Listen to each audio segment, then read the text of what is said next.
अगर आप एक नीट एस्पिरेंट है तो एनिमल किंगडम एक ऐसा चैप्टर है जिसमें लोगों को बहुत ही रट्टाफाई करने में प्रॉब्लम आती है।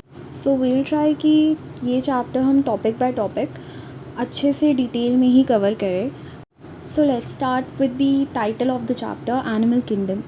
अब एनिमल तो सबको ही पता है कि मल्टीसेलुलर होते हैं, यूकैरियोटिक होते हैं, होलोजोइक होते हैं। तो सीधे हम बेसिस ऑफ क्लासिफिकेशन पे ही जंप करते हैं। सबसे पहला basis of classification is level of organisation, जिसमें 4 पार्ट्स है। पहला सेलर लेवल। सबसे पहले हमें एक्चुअली रो वाइज अगर हम फाइलम को याद कर ले कि पहला पॉरीफेरा होता है, फिर सीलेंट्रेट, टीनोफोरा, देन प्लैटीहेल्मिन्थ्स, फिर उसके बाद बाकी सारे aschelminthes, annelida, arthropoda, mollusca, echinodermata, hemichordata and then chordata. तो ये हम अगर रो वाइज याद करें तो हम क्लासिफिकेशन को ईजिली डिस्ट्रीब्यूट कर सकते हैं। जैसा Porifera, so as the name suggest, P for Porifera, P for primitive. तो सबसे पुराने वाले यही है। तो सेलर लेवल ऑर्गेनाइजेशन या फिर लूज सेल एग्रीगेट्स जो होते हैं वो इनमें पाए जाते हैं, पॉरीफेरा और the sponges. Second is tissue level. Tissue level में हमारे पास नाइडेरिया और द सीलेंट्रेट एंड टीनोफोरा आ जाते हैं। अब सीलेंट्रेट्स को हम नाइडेरिया भी कह देते हैं क्योंकि उनमें नाइडोप्लास्ट पाए जाते हैं, which are the stinging capsules, जो प्रे कैप्चर करने के लिए, डिफेंस के लिए, एंकरेज करने के लिए, इन सब में काम आते हैं। अब जैसे देखो, हम सीलेंट्रेट्स और टीनोफोरा को भाई भाई मान सकते हैं क्योंकि ऑलमोस्ट हर क्लासिफिकेशन के अंडर सेम ही कैटेगरीज़ में लाइव कर रहे हैं। जैसे यहाँ पे दोनों ही टिश्यू लेवल होते हैं।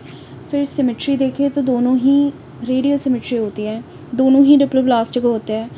तो ये थोड़ा सा इजी वे है याद करने का। फिर नेक्स्ट लेवल ऑफ ऑर्गेनाइजेशन है ऑर्गन लेवल। थोड़ा एक स्टेप ऊपर बढ़े जा रहा है। पहला सेलर लेवल था सबसे प्रिमिटिव वाला, फिर टिश्यू लेवल आया, फिर उसके बाद ऑर्गन लेवल है जिसमें सिर्फ हमारा फ्लैट वॉर्म्स आएंगे, विच कम्स अंडर फाइलम प्लैटीहेल्मिन्थ्स। फिर सबसे जो एडवांस लेवल है जिसमें हम भी आते हैं, ऑर्गन सिस्टम लेवल, उसमें प्लैटीहेल्मिन्थ्स के आगे जितने फाइलम्स हमने याद करे थे वो सारे ही इसके अंडर आएंगे। तो ये तो हमारा लेवल ऑफ ऑर्गेनाइजेशन था। इसमें ही हमारे थोड़े और सब टॉपिक्स है, जैसे डाइजेस्टिव सिस्टम के बारे में हमें एनसीईआरटी में मेंशन्ड है। इनकम्प्लीट डाइजेस्टिव सिस्टम होती है सीलेंट्रेट, टीनोफोरा और प्लैटीहेल्मिन्थ्स की। देखो यहाँ पे पॉरीफेरा नहीं आया क्योंकि पॉरीफेरा में सिस्टम है ही नहीं, वो तो लूज सेल एग्रीगेट से बना है ना। तो यहाँ पे सिस्टम वाली चीज़ें आ गई और कंप्लीट बाकी के आगे हम रो वाइज ले जाएंगे। तो ये डाइजेस्टिव सिस्टम का हो गया। फिर नेक्स्ट क्लासिफिकेशन है सिमेट्री के बेसिस पे। सबसे पहला मतलब इसको विजुअलाइज ही करना, इस चैप्टर को ना जितना आप दिमाग में पेजेस को ही विजुअलाइज करोगे ना उतना इजी होगा आपको क्वेश्चंस के आंसर्स देने में। जैसे मैंने विजुअलाइज कर रखा है इस पूरे चैप्टर को। अब सिमेट्री है जैसे, तो पहला मैं हमेशा ही एसिमेट्री वाला मानती हूँ। अब एग्जाम्पल क्या आएंगे उससे पहले ये समझना पड़ेगा इनके मतलब क्या है। तो एसिमेट्री जैसा नाम बता रहा है वैसे ही इसके काम है कि कोई भी इक्वल हाफ्स में हम कहीं भी किसी भी प्लेन से अगर कट करेंगे तो कोई भी इक्वल हाफ्स में कट नहीं होगा, और इसमें मोस्ट ऑफ द स्पॉन्जेस आ जाते हैं। एक बात और है कि नीट लेवल की अगर प्रिपरेशन कर रहे हो तो मोस्ट वर्ड्स, ऑल वर्ड्स या फिर सम हो गए, ऐसे ऐसे ना थोड़ा सा अंडरलाइन करके चला करो क्योंकि इसी में स्टेटमेंट्स अगर देते हैं असर्शन रीज़न में तो इसी में घुमा देते हैं। अब टॉकिंग अबाउट एसिमेट्री के बाद हमारे पास बीच में आता है रेडियल सिमेट्री। रेडियल सिमेट्री में ऐसे होता है कि हम कोई भी प्लेन से एनी प्लेन को अंडरलाइन कर लो, एनी प्लेन से कट करेंगे किसी भी प्लेन से तो वो दो इक्वल हाफ्स में ही कट होगा। एग्जाम्पल्स इसमें फिर वही 2 भाई आ गए हमारे, नाइडेरिया और टीनोफोरा। ये वाला क्वेश्चन वैसे बहुत पूछा जाता है कि रेडियल सिमेट्री में इकाइनोडर्मेटा के बारे में, जब इकाइनोडर्मेटा बच्चा होता है मतलब उसका लार्वा वाला जो स्टेज होता है उस टाइम वो बायलेटरल सिमेट्री होता है, पर जैसे ही वो एडल्ट मेंबर हो जाता है तो जो एडल्ट मेंबर होते हैं फाइलम इकाइनोडर्मेटा के वो रेडियल सिमेट्री होते हैं। अब रेडियल सिमेट्री तो प्रिमिटिव ही समझो बायलेटरल सिमेट्री से, क्योंकि बायलेटरल सिमेट्री में है कि हम एक पर्टिकुलर वर्टिकल प्लेन से कट करेंगे तभी वो इक्वल हाफ्स में कट होंगे। ये बायलेटरल सिमेट्री का मतलब होता है। तो ये डिफरेंस भी है रेडियल सिमेट्री और बायलेटरल सिमेट्री का कि रेडियल सिमेट्री को तो हम किसी भी प्लेन से कट करेंगे तो वो इक्वल हाफ्स में कट होंगे, पर बायलैटरल सिमेट्री को एक पर्टिकुलर वर्टिकल प्लेन में कट करना पड़ेगा, तभी वो इक्वल हाफ्स में कट होते हैं। बायलैटरल सिमेट्री में मैंने इसलिए कहा कि रेडियल सिमेट्री प्रिमिटिव है बायलैटरल के, ऐसा समझो, क्योंकि बायलैटरल में सारे इसके आगे वाले फाइलम्स आ जाएंगे, प्लैटीहेल्मिन्थ से लेके कॉर्डेटा तक। और एकाइनोडर्मेटा वाला केस तो समझ आ गया कि एकाइनोडर्मेटा जब लार्वा वाला स्टेज होता है उसका, तो वो बायलैटरल होता है, और जैसे ही वो एडल्ट वाला स्टेज आ जाता है तो वो रेडियल सिमेट्री हो जाता है। तो इससे पता है एक और चीज़ है जिसको हम कहते हैं रेट्रोग्रेसिव मेटामॉर्फोसिस, वो ये चीज़ एकाइनोडर्मेटा परफॉर्म करता है। इसका मतलब ये है कि जब लार्वा वाली कंडीशन होती है तो वो एडवांस कैरेक्टर शो करता है देन द एडल्ट कंडीशन, इसी को हम रेट्रोग्रेसिव मेटामॉर्फोसिस कहते हैं, और ये एकाइनोडर्मेटा परफॉर्म करता है। हमें थोड़ा सा एनसीईआरटी से ऊपर वाली भी थोड़ी बहुत नॉलेज होनी चाहिए बायोलॉजी में, क्योंकि 2025 का भी पेपर जैसे देख सकते हैं थोड़ा सा डिटेल्ड आया था, तो बुराई नहीं है एक्स्ट्रा नॉलेज लेने में। वैसे इसी के साथ साथ हमारा सिमेट्री वाला पार्ट डन है। Next classification diploblastic and triploblastic. Diploblastic जैसे हमने पहले ही डिस्कस कर लिया कि वो जो दो भाई थे सीलेंट्रेट्स एंड टीनोफोरा, वो डिप्लोब्लास्टिक में आएंगे। और जैसा नेम सजेस्ट कर रहा है यार, बहुत बायो में ना चीज़ें नेम से ही समझ आ जाती है। जैसे यहाँ पे भी डिप्लोब्लास्टिक डाई और ट्रिप्लोब्लास्टिक ट्राई।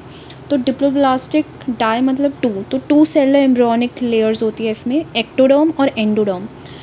और ट्रिप्लोब्लास्टिक में 3 सेलर एम्ब्रियोनिक लेयर्स होती है, एक्टोडर्म और एंडोडर्म तो होती ही है क्योंकि वो तो 2 सेलर वाले में भी थी। यहाँ पे एक एक्स्ट्रा होती है मीज़ोडर्म, पर मीज़ोडर्म जैसा ही कुछ 2 सेलर वाले में भी होता है, पर वो प्रॉपर एक लेयर नहीं होती, वो jelly like layer we can say, non cellular mesoglea होता है वो, तो प्रॉपर मीज़ोडर्म नहीं होता। हम इस चीज़ को इससे भी समझ सकते हैं कि जैसे जैसे लेवल बढ़ता है, जिसकी मैंने बात भी करी थी, एडवांस होती जाती है चीज़ें। तो पहले डिप्लोब्लास्टिक जिसमें सीलेंट्रेट टीनोफोरा थे, उसमें तो ऑब्वियसली ट्रिप्लोब्लास्टिक जिसमें बाकी प्लैटीहेल्मिन्थ से लेके सारे कॉर्डेटा तक आएंगे, उससे तो थोड़ा सा कम ही होगा ना। तो वहाँ पे थोड़ा सा कम यही है कि उसमें नॉन सेलर लेयर है, जेली लाइक होती है मीज़ोग्लिया, और 3 सेलर वाले में मीज़ोडर्म आ जाता है। वैसे एनसीईआरटी के ये जो डायग्राम्स गिवन है वो तो याद, मतलब वो विज़न में ना छप जाने चाहिए कि ये है तो क्या क्या होगा। और नेक्स्ट सीलोम है which is the cavity between body wall and the gut wall which is lined by and derived from mesoderm. तो इसमें हमारे पास फिर से 3 क्लासिफिकेशन आ जाते हैं। ए सीलोमेट, मतलब कि सीलोम इसमें नहीं होता। इसमें हमारे पास एग्जांपल्स है फाइलम की, फ्रॉम पॉरीफेरा टू प्लैटीहेल्मिन्थ्स, यानी 4 फाइलम आ रहे हैं इसमें, पॉरीफेरा, सीलेंट्रेटा, टीनोफोरा एंड प्लैटीहेल्मिन्थ्स। इसमें 4 फाइलम आ गए। इसको भी हम रो वाइज देखें कि पहले तो हमारे पास सीलोम था ही नहीं इन 4 फाइलम में, फिर प्लैटीहेल्मिन्थ्स के बाद आता है हमारे पास एस्किलमिन्थ्स। तो पहले तो सीलोम था ही नहीं 4 फाइलम में, फिर उसके बाद स्यूडोसीलोमेट्स आए विच आर एस्किलमिन्थ्स। इनमें सीलोम तो है पर वो स्कैटर्ड है एज मीज़ोडर्मल पाउचेस, फिर इसलिए हम इसको ट्रू सीलोमेट्स तो नहीं कहेंगे क्योंकि ये फॉल्स सीलोमेट है, स्यूडो मीन्स फॉल्स। अब इसके बाद आता है हमारे पास सीलोमेट और यू सीलोमेट, यानी इनमें ट्रू सीलोम प्रेजेंट है। तो इसमें एस्किलमिन्थ्स के बाद वाले सारे फाइलम्स आ जाएंगे, जैसे Annelida, arthropoda, Mollusca, echinodermata, Hemichordata and Chordata. तो ये सारे आ गए हमारे पास सीलोमेट में। यहाँ पे हमारा सीलोम वाला भी टॉपिक ख़त्म हुआ, पर इसमें भी थोड़ा सा एक्स्ट्रा समझ लेते हैं। सीलोम भी 2 टाइप्स के होते हैं, एक होता है शीज़ोसीलोम और एक होता है enterocoelom. Schizocoelom coelom develop due to the splitting of mesodermal sheets. ये देखो ज़्यादा याद, क्योंकि ये एनसीईआरटी में है नहीं, तो इसकी डेफिनेशंस अगर थोड़ा सा दिमाग में है तो ठीक है, काम चल जाएगा। पर एग्जांपल्स किस किस फाइलम में आएंगे वो थोड़ा याद हो तो ठीक है। अब शीज़ोसीलोम को हम आम से याद कर सकते हैं, AAM, A फॉर एनालिडा, फिर आएगा arthropoda and M for Mollusca, मतलब ये तीनों साथ वाले ही हो गए। वैसे इसको ऐसे भी याद कर सकते हैं कि ये सीलोम जो मैंने 2 क्लासीफाई करे हैं, शीज़ोसीलोम एंड एंटेरोसीलोम, ये यू सीलोमेट वाले एग्जांपल्स आएंगे, जो यू सीलोमेट में फाइलम आए थे। यूसिलोमेट में फाइलम्स आए थे एनालिडा से लेके कॉर्डेटा तक। तो हमारे पास शीज़ोसिलोम में हमारे पास AA या M है, तो इसको ये कंफ्यूज मत करना कि इनमें से कोई एक ए जो होगा वो एस्केलमेंट्स होगा, क्योंकि एस्केलमेंट्स तो हमारे पास स्यूडोसिलोमेट्स थे, पर ये वाले एग्जांपल जो है वो सिलोमेट्स के हैं पर्टिकुलरली। तो आम हो गया एक। तो फिर enterocoelom coelom develop from the gut wall as the name suggest, enteron जो कि गट से रिलेटेड है, तो गट वॉल। और इसमें एग्जांपल है कॉर्डेटा एंड इकाइनोडर्मेटा। फिर हमारे पास एक और चीज़ है कि सिलोम जो होता है वो फिल्ड होता है विद बॉडी फ्लूइड या फिर ब्लड, उसको हम हीमोसिलोम कहते हैं। हीम ब्लड से रिलेटेड है तो इसलिए हीमोसिलोम। और इसमें एग्जांपल आर्थ्रोपोडा एंड मोलस्का आ जाएगा। तो ये सारा ही सिलोम से रिलेटेड टॉपिक था, और इसके जो डायग्राम्स है वो तो NCERT ही प्रॉपर फॉलो करनी है उसके लिए। वैसे यहाँ तक कर लिया तो मैं एक क्वेश्चन का एग्जांपल दे सकती हूँ कि कैसे टाइप के क्वेश्चन आ सकते हैं। जैसे अगर क्वेश्चन है कि which of the following phylum has bilateral symmetry, triploblastic condition but acoelomate. तो जब मैंने एक एक वर्ड बोला कौन कौन सा क्लासिफिकेशन है, तो उसके बेसिस पे आपको एलिमिनेट करना था कि ठीक है बायलेटरल सिमेट्री बोला, इसका मतलब है कि हमारे पास रेडियल सिमेट्री और एसिमेट्री वाले नहीं होंगे, यानी हमारे पास पॉरीफेरा नहीं होगा, सीलेंट्रेट टिनोफोरा नहीं होंगे और एडल्ट इकाइनोडर्मेटा नहीं होगा। तो बायलेटरल सिमेट्री के तो हमारे पास ये सारे आ गए, प्लैटीहेल्मिन्थ से लेके कॉर्डेटा तक। फिर मैंने बोला ट्रिप्लोब्लास्टिक कंडीशन होनी चाहिए, तो ठीक है वो भी फॉलो कर रहे हैं, क्योंकि ट्रिप्लोब्लास्टिक कंडीशन होनी चाहिए इसका मतलब है कि डिप्लोब्लास्टिक वाले नहीं आएंगे, यानी दोनों भाई नहीं आएंगे, वो तो वैसे भी नहीं आ रहे थे बायलेटरल की वजह से। बट एसिलोमेट बोला है, तो वैसे एसिलोमेट में कौन कौन से हमारे पास थे, पॉरीफेरा था, फिर पॉरीफेरा से लेके प्लैटीहेल्मिन्थ तक थे बेसिकली। अब इनमें से कौन सा था जो बाकी पिछले वाले फॉलो कर रहे थे, दे वर प्लैटीहेल्मिन्थ, तो इसलिए इसका प्लैटीहेल्मिन्थ था आंसर। तो ऐसे ऐसे क्वेश्चंस थोड़े बहुत प्रैक्टिस करोगे ना, तो इससे आपको याद होगा कि कौन सा फाइलम किस क्लासिफिकेशन के अंडर आ रहा था।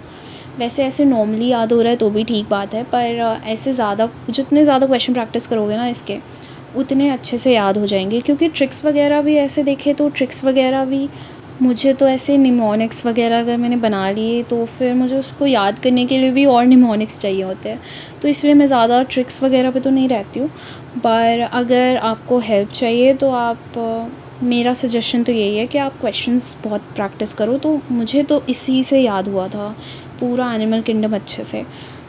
सो इसके बाद नेक्स्ट सेगमेंटेशन या फिर मेटामेरिज्म भी कहते हैं इसे। अब ये कुछ एनिमल्स में क्या होता है कि बॉडी जो होती है एक्सटर्नली और इंटरनली डिवाइडेड होती है सेगमेंट्स में with a serial repetition of some organs. तो फिर अब पता है इतने बार बार पढ़ने से ना ये पता चल जाता है कि, और क्वेश्चन प्रैक्टिस करने से पता चल जाता है कि हाँ इस लाइन से कहाँ से चीज़ें घुमा कर पूछ सकते हैं। वन वर्ड नहीं पूछते ज़्यादा तो, पर ऐसे असर्शन रीज़न में या स्टेटमेंट वाले क्वेश्चंस होते हैं। तो जैसे यहाँ पे with a serial repetition of some organs बोला है, तो यहाँ पे थोड़ा सा आपको ध्यान देने की ज़रूरत है। एग्ज़ाम्पल इसके करण है, करण मतलब C AR और AN, C for Chordata, AR for arthropoda and AN for Annelida. Annelida में अर्थवॉर्म बेसिकली। अब नोटोकॉर्ड के बारे में तो सबको पता ही है कि कॉर्डेटाज़ में प्रेजेंट होता है, तो जो भी एनिमल्स में नोटोकॉर्ड होता है तो उसको कॉर्डेटा कहते हैं, और नॉन कॉर्डेट्स तो हमने इतने सारे पढ़े ही। और फिर ये रॉड लाइक स्ट्रक्चर होता है ऑन द डॉर्सल सरफेस, मतलब पीला है, एंड मेसोडर्मली डिराइव्ड होता है। अब अगर नोट की बात हो गई है तो फिर कॉर्डेटा और नॉन कॉर्डेटा को भी डिफ्रेंशिएट कर देते हैं। वैसे ये आगे वाला टॉपिक है पर कर ही देते हैं। चलो, कॉर्डेटा में देखो दोनों ऑपोजिट चलेंगे। जैसे कॉर्डेटा में नोटोकॉर्ड प्रेजेंट होगा, कॉर्डेटा की जब हम बात कर रहे हैं तो हम चलो कॉर्डेटा में नोटोकॉर्ड अगर प्रेजेंट है तो नॉन कॉर्डेट्स में एब्सेंट होगा। वैसे ही कॉर्डेटा में अगर CNS यानी सेंट्रल नर्वस सिस्टम सिंगल होता है हमें, वहाँ पे डबल होता है, हमारे में हॉलो होता है यानी खोखला होता है, तो उधर सॉलिड होगा। और हमारे में जो CNS होता है वो पीछे होता है डॉर्सल सरफेस पे, मतलब आगे तो ऑब्वियसली नहीं होता ना, आगे हमारे वेंट्रल हार्ट होता है, वहाँ पे उल्टा केस है, वहाँ पे दिल पीछे है उनका यानी डॉर्सल सरफेस पे है, और CNS सेंट्रल नर्वस सिस्टम उनका आगे है, तो ये उल्टे हो गए। अब हमारे में फेरिंग्स जो होता है परफोरेटर होता है गिल स्लिट से। इसका वैसे डायग्राम भी गिवन है, इस पे क्वेश्चन आते हैं लेबल पे, स्पेशली जैसे gill slits. Post anal part तो सब बता देंगे, पीछे वाला नाम भी बता रहा है, या टेल तो सबसे पीछे वाला ही होगा। और ये जो छोटे छोटे डॉट्स हैं वो गिल स्लिट्स हो जाएंगे। अब मैंने नर्व कॉर्ड और नोटोकॉर्ड को ऐसे याद करा था कि एन तो सेम है दोनों में, मतलब मेरे याद करने वाले तरीके सिर्फ मेरे तक ही ठीक है, क्योंकि बहुत ही अजीब होते हैं। अब जैसे इन दोनों में एन तो सेम है, नर्व कॉर्ड में ई पहले आ रहा है और नोटोकॉर्ड में ओ है, ठीक है। ई और ओ में ई पहले आता है, तो सबसे ऊपर वाला ई है। मतलब बहुत ही बकवास है, बट ठीक है यार, अगर इससे याद हो रहा है तो अच्छी बात है। मैंने तो बहुत चीज़ें ऐसी बायोलॉजी में जो ऐसे याद करी है कि कौन सा लेटर पहले आ रहा है डायग्राम के बेसिस में। तो इसमें ई पहले आ रहा है, तो मैंने यही सोचा कि जो पहले आ रहा है वो तो ऊपर ही रहेगा, तो ऊपर से अगर क्लास मतलब ऐसे लोकेट करे तो। फिर पोस्ट एनल टेल प्रेजेंट है कॉर्डेटा में, वो तो डायग्राम में ही देख लिया, और दूसरे में एब्सेंट होता है। बस ये एक फ़्लो चार्ट गिवन है NCERT में, जो कि पूरा जो हमने आज पढ़ा वो सब कुछ समराइज़ कर देगा बेसिस ऑफ क्लासिफिकेशन को ईज़िली। इसको आप एक बार अच्छे से देख सकते हो। एंड अगर ये वीडियो हेल्पफुल लगी हो तो इसे सेव कर लो, सो दैट नेक्स्ट पार्ट्स में अब हम फाइलम से शुरू करेंगे।